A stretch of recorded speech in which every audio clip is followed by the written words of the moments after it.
요셉이 그들에게 가까이 오기 전에 그들이 요셉을 멀리서 보고 죽이기를 꾀하여 서로 이르되 꿈꾸는 자가 오는도다.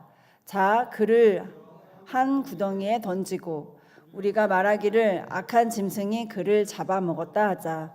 그의 꿈이 어떻게 되는지 우리가 볼 것이니라 하는지라. 르우벤이 듣고 요셉을 그들의 손에서 구원하려 하여 이르되 우리가 그의 생명은 해치지 말자. 르우벤이 또 그들에게 이르되 피를 흘리지 말라. 그를 광야 그 구덩이에 던지고 손을 그에게 대지 말라. 이는 그가 요셉을 그들의 손에서 구출하여 그의 아버지에게로 돌려보내려 함이었더라. 요셉이 그 형들에게 이르매 그의 형들이 요셉의 옷 곧 그가 입은 채색 옷을 벗기고 그를 잡아 구덩이에 던지니 그 구덩이는 빈 것이라. 그 속에 물이 없었더라. 그들이 앉아 음식을 먹다가 눈을 들어 본즉 한 무리의 이스마엘 사람들이 길르앗에서 오는데 그 낙타들의 향품과 유압과 모략을 싣고 애굽으로 내려가는지라. 유다가 자기 형제에게 이르되 우리가 우리 동생을 죽이고 그의 피를 덮어둔들 무엇이 유익할까? 자 그를 이스마엘 사람들에게 팔고 그에게 우리 손을 대지 말자. 그는 우리의 동생이요 우리의 혈육이니라 하매 그의 형제들이 청종하였더라. 그때에 미디안 사람 상인들이 지나가고 있는지라. 형들이 요셉을 구덩이에서 끌어올리고 은 20에 그를 이스마엘 사람들에게 팔매 그 상인들이 요셉을 데리고 애굽으로 갔더라. 르우벤이 돌아와 구덩이에 이르러 온즉 거기 요셉이 없는지라. 옷을 찢고 아우들에게로 되돌아와서 이르되 아이가 없도다. 나는 어디로 갈까? 그들이 요셉의 옷을 가져다가 순념소를 죽여 그 옷을 피에 적시고 그의 채색 옷을 보내어 그의 아버지에게로 가지고 가서 이르기를 우리가 이것을 발견하였으니 아버지 아들의 옷인가 보소서 하매 아버지가 그것을 알아보고 이르되 내 아들의 옷이라. 악한 짐승이 그를 잡아 먹었도다. 요셉이 분명 찢겼도다 하고 자기 옷을 찢고 굵은 배로 허리를 묶고 오래도록 그의 아들을 위하여 애통하니 그의 모든 자녀가 위로하되 그가 그 위로를 받지 아니하여 이르되 내가 슬퍼하며 수올로 내려가 아들에게로 가리라 하고 그의 아버지가 그를 위하여 울었더라. 아멘. 36절까지인데 36절까지 다 같이 읽겠습니다. 시작. 그 미디안 사람들은 그를 애굽에서 바로의 신하 친위대장 보디발에게 팔았더라. 아멘. 네. 여러분 우리는 하나님이 주시는 이 크고 작은 꿈과 이 비전을 품고 또 도전하며 살아가고 있습니다. 그런데 하나님의 꿈과 비전을 받은 이 사람들은 항상 형통한 인생을 살까요? 아닙니다. 오히려 그 반대의 인생이 펼쳐질 수 있습니다. 형통하지 않고 계속 어떤 것이 막히고 계속해서 장애물이 생기고 이러한 일들이 일어날 수도 있습니다. 저는 이제 개인적으로 이제 하나님의 사명자로 살겠다고 결심하고 난 뒤에 이제 곧바로 힘든 인생의 고난을 맞이하게 되었습니다.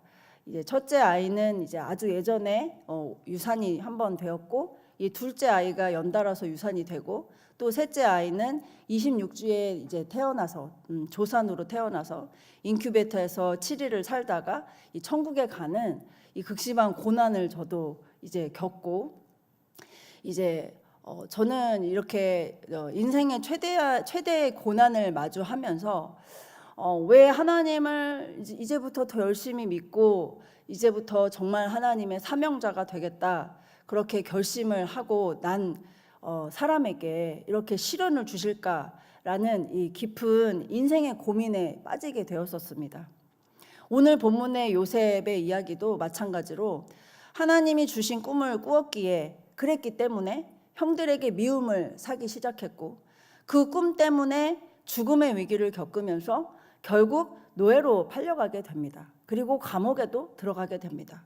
왜 하나님께서는 그 하나님이 주신 꿈을 꾸면서 그것을 도전하겠다고 하는 사람들에게 그 고난의 위기가 닥치게 하시는 것일까? 그런 고난 앞에 우린 어떠한 태도와 생각으로 살아가야 하는 것일까? 그것은 하나님의 꿈을 꾸는 사명자들의 인생은 반드시 하나님이 우리 자신을 빚으시는 과정이 있다는 것을 인정하는 것입니다.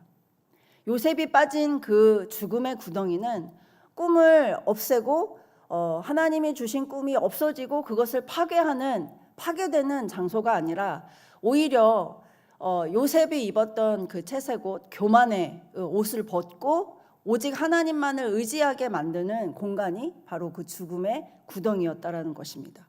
그런 요셉을 하나님의 성숙한 한 사람으로 빚어 가시면서 하나님 당신의 꿈을 이루어 가신 이야기가 바로 이 꿈꾸는 자의 인생 요셉의 이야기입니다.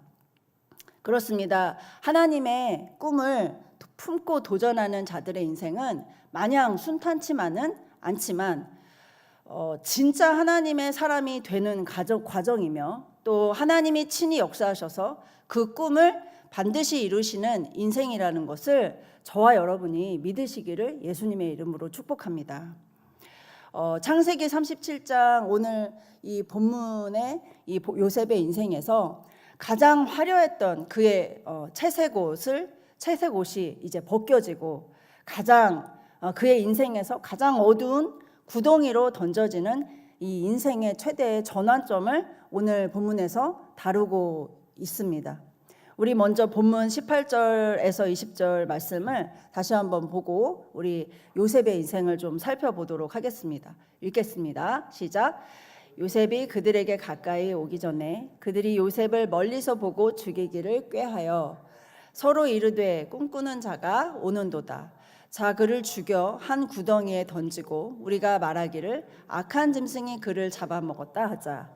그의 꿈이 어떻게 되는지 우리가 볼 것이니라 하는지라. 먼저 꿈꾸는 자의 인생은 그 꿈을 조롱하는 세상의 시선을 받는다라는 것입니다. 요셉의 형들은 이 요셉의 이름이 아닌 꿈꾸는 자가 온다라고 비아냥거리면서 말을 했습니다. 요셉이 온다가 아니라 꿈꾸는 자가 오는구나. 그들은 요셉을 죽여서 그의 꿈이 어떻게 되는지 우리가 볼 것이다 라고 비꼬았습니다. 왜냐하면 요셉은 형들에게 당신들이 내게 절을 합니다. 그런 꿈을 꾸었습니다 라고 해서 형들과 아버지에게 이제 질타를 받았죠. 요셉의 형들은 하나님이 주신 꿈 같은 거에는 관심이 없었고 아버지 사랑을 독차지한 그 요셉에 대한 시기 질투의 감정과 또 요셉의 꿈에 대한 이 교만한 태도에 분노해서 빗물을 저장하는 깊은 구덩이에 던져서 죽이는 계획을 세웠습니다. 여러분 지금 세상은 자기 권력과 유익을 방해하는 세력들은 이유 불문하고 그들을 누르고 짓밟아 버립니다. 그들은 진리와 하나님 나라에는 관심이 없고 하나님의 사람들이 품은 비전과 가치를 비웃으며 무가치하다고 합니다. 자신의 권력을 방해만 한다면 그것이 어떤 방법이든지 어떤 이유이든지 묻지 않고 누르고 짓밟아 버리는 세상입니다. 그럴 때 기독교인들은 어떻게 해야 할까요? 세상의 소리보다 하나님의 소리에 먼저 집중해야 할 것입니다. 그리고 하나님이 주신 꿈을 더 강하게 붙들어야 할 것입니다. 이 꿈꾸는 자의 인생은 하나님 말씀과 비전을 강하게 붙드는 인생입니다. 그래야 세상을 이기고 그렇게 우리를 누르고 우리를 핍박하는 그 세력들에게 있어서 승리하게 되는 것입니다.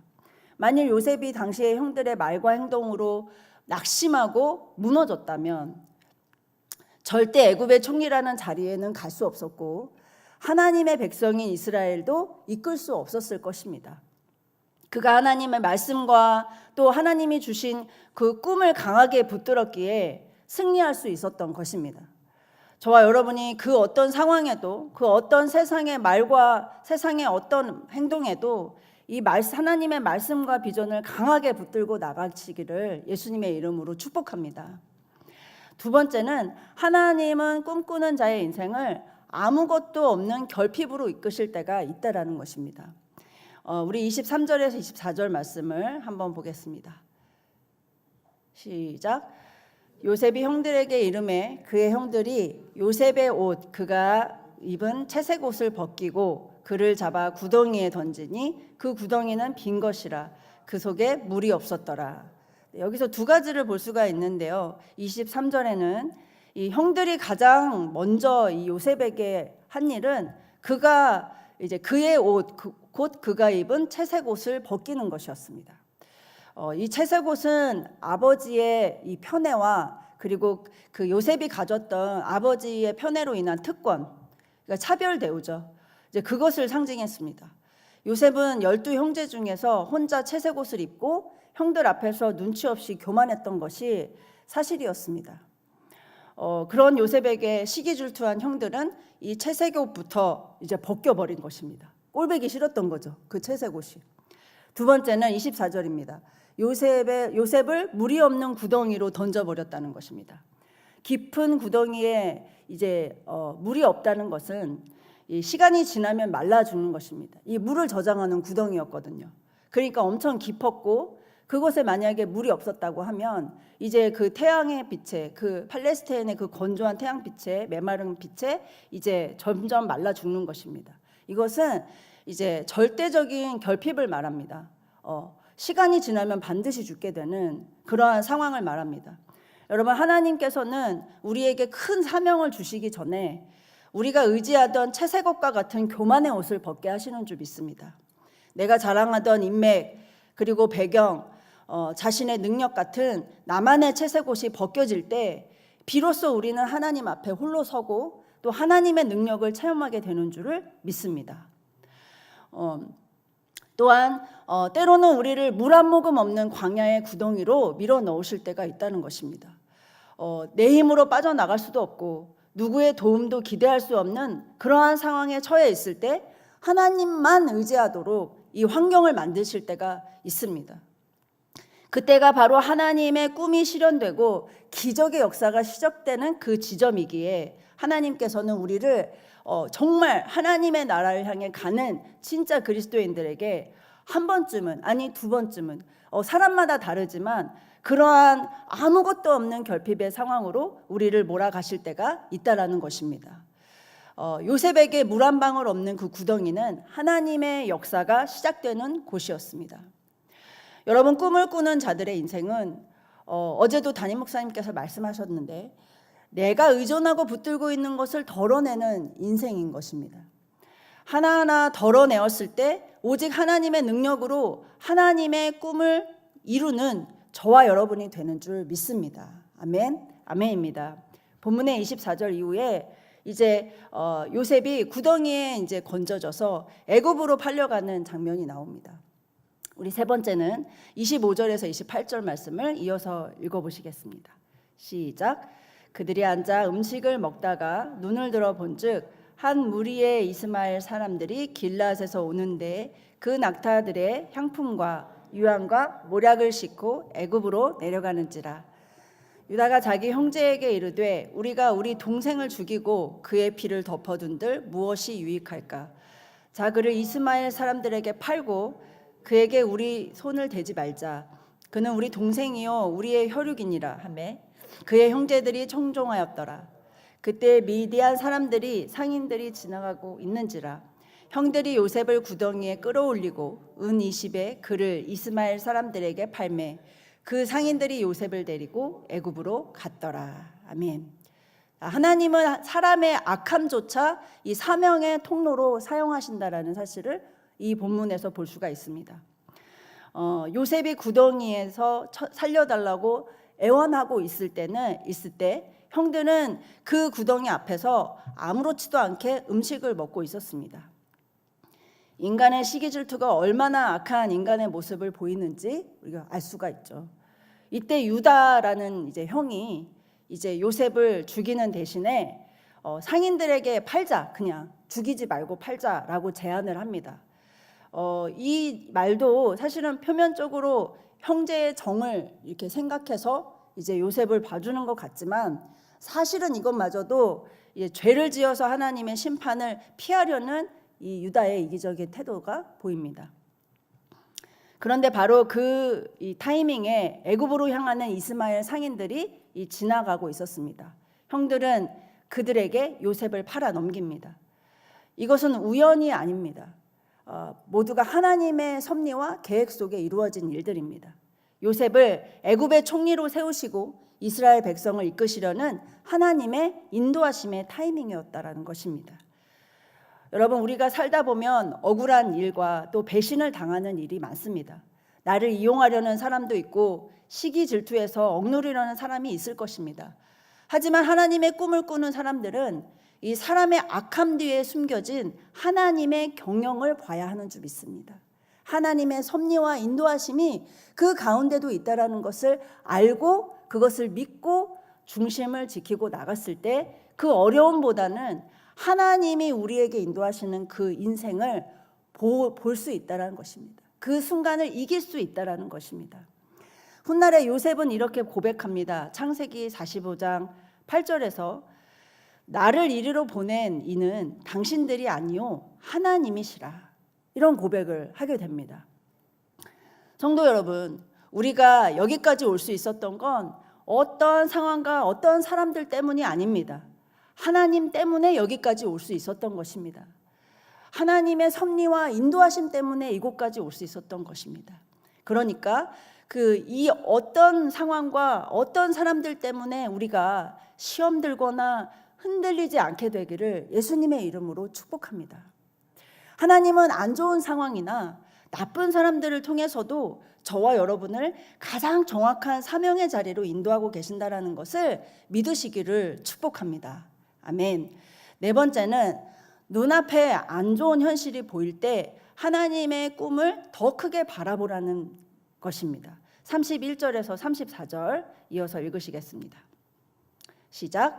그들이 요셉의 옷을 가져다가 숨년소를 죽여 그 옷을 피해 적시고 그의 채색 옷을 보내어 그의 아버지에게로 가지고 가서 이르기를 우리가 이것을 발견하였으니 아버지 아들의 옷인가 보소서 하매 아버지가 그것을 알아보고 이르되 내 아들의 옷이라 악한 짐승이 그를 잡아먹었도다. 요셉이 분명히 찢겼도다 하고 자기 옷을 찢고 굵은 배로 허리를 묶고 오랫도록 그의 아들을 위하여 애통하니. 아멘. 이 형들은 요셉의 채색 옷에 이 숨년소의 피를 묻혀가지고 야곱을 속입니다.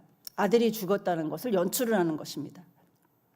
야곱은 그 피 묻은 옷이라는 이 가짜의 증거물을 보고 부둥켜 안고 요셉이 분명히 정말 찢겨 죽었구나라고 믿습니다. 그리고 절규합니다. 하지만 진실은 무엇입니까? 요셉은 죽지 않았습니다. 오히려 하나님의 보호 아래 애굽으로 가고 있었습니다.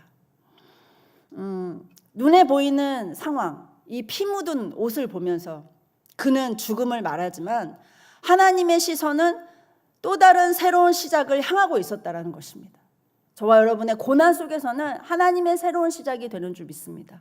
네, 그것을 볼 수 있는 눈이 열려서 우리가 그 고난에 매몰되지 않고 하나님 붙들고 나아가기를 예수님의 이름으로 축복합니다. 아멘.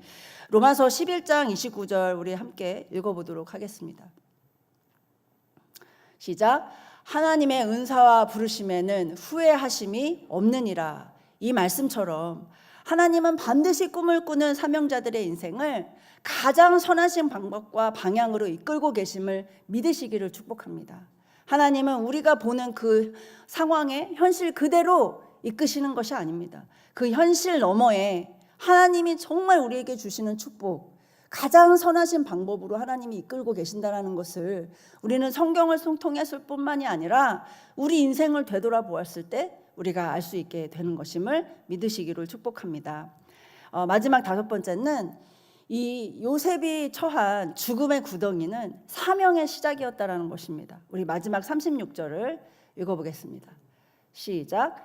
그 미디안 사람들은 그를 애굽에서 바로의 신하 취니대장 보디발에게 팔았더라. 아멘. 본문의 마지막 이 구절은 요셉이 애굽 왕 바로의 신하 취니대장 보디발의 집에 팔렸음을 기록하고 있습니다. 이 왕의 가장 측근 직위를 가진 사람의 집 종으로 팔려가게 된 것입니다. 요셉이 애굽의 총리가 될 때 이 하나님의 계획이 있었던 것입니다. 그 하나님의 최종 목적은 이제 이 여정 속에서 애굽이 총리가 되고 또 이스라엘 백성을 애굽으로 이끌기까지, 인도하기까지 그 계획이 있었던 것입니다. 요셉이 보디발에게 팔려간 것은 어떤 비참한 노예의 신세로 추락한 그러한 불행이 닥친 인생이 아니라 하나님의 구원의 역사를 위한 하나님의 전략적인 계획이었다라는 것입니다.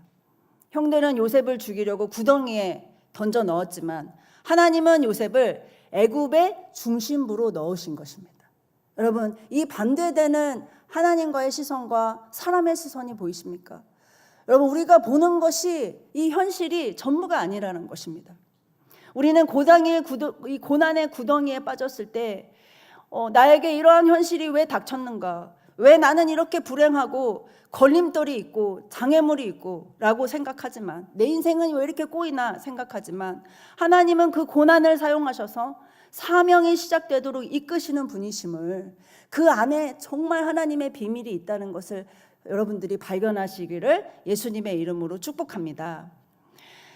여러분, 제가 하나님을 위해 살겠다고 결심한 순간에 왜 불행이 닥쳤을까 그렇게 생각을 해보면 정말 그때가 진짜 제 삶 속에서 하나님께서 본격적으로 일하신 순간이었다라는 고백을 할 수 있겠습니다. 저를 연단하시고 또 인간으로 만드시고 참된 인간으로 만드시고 다듬으셔서 하나님의 꿈을 이루는 이 사명자로 만드시기 위해서 하나님이 일을 시작하신 것입니다. 되돌아보면 다시는 되돌아가고 싶지 않은 그런 고난의 때지만 정말 이 고난이 축복이라는 고백을 할 수 있는 저와 여러분이 얼마나 이 되돌아보면 그 인생이 감사한 하나님의 은혜고 선물인지 이렇게 고백할 수 있는 것이 아니겠습니까? 여러분, 지금 우리가 처한 힘겨운 직장, 그리고 힘겨운 그 사업의 환경들, 어려운 가정 환경, 모든 고난의 자리가 쉽지만은 않지만 그때마다 저와 여러분이 기억하길 소망합니다. 하나님의 은사와 부르심에는 절대로 후회하심이 없느니라. 하나님이 우리를 부르신 이 하나님의 자녀의 특권과 하나님이 우리에게 주신 사명은 절대 후회하심이 없습니다. 아멘. 이 말씀처럼 그 고난의 모든 시간들은 반드시 저와 여러분을 하나님의 꿈을 이루시게 하시는 축복의 과정이라는 걸 믿으시고, 오늘도 저와 여러분이 요셉처럼 끝내 승리하는 하나님의 자녀들이 다 되시기를 예수님의 이름으로 축복합니다. 아멘.